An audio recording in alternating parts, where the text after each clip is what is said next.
4 pest campaign. అంటే 4 జీవుల్ని చంపేయాలి. ఒకటి పిచ్చుకలు, పిచ్చుకల్ని పూర్తిగా చంపేయాలి.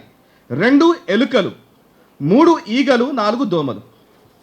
4 pest campaign, the 4 pest campaign అని తీసుకున్నారు. 58లో తీసుకున్నది ఇది.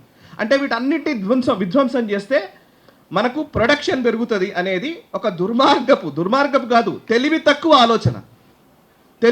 ఆలోచన. పర్యావరణం గురించి మాట్లాడే ఈ సోకాల్డ్ అడవి బిడ్డలు అదే పర్యావరణానికి మావో జెడాంగ్ ఏం చెప్పాడో చెప్పడం కోసమే ఈ నెంబర్స్ చెప్తున్నాను నేను.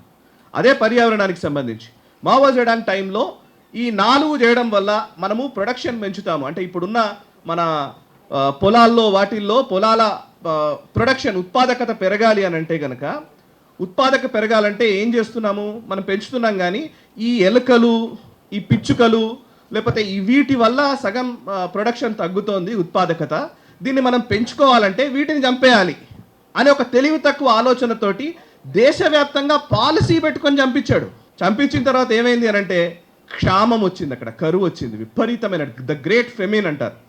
విపరీతమైన కరువు వచ్చింది, లక్షల మంది చనిపోయారు. ప్రొడక్షన్ పెరగడం కాదు, ప్రొడక్షన్ పూర్తిగా పడిపోయింది. బయోడైవర్సిటీ పూర్తిగా దెబ్బతింది, జీవ వైవిధ్యం దెబ్బతింది. దీంతో చైనాలో ఒక దారుణమైన పరిస్థితి వచ్చింది. తర్వాత దాని నుంచి బయటపడడానికి కొన్ని సంవత్సరాలు పట్టింది. వాళ్ళ దృష్టిలో మనుషులు చచ్చిపోతే పెద్ద లెక్కనే కాదు, లక్షల మంది చనిపోయారు గ్రేట్ ఫెమిన్లో.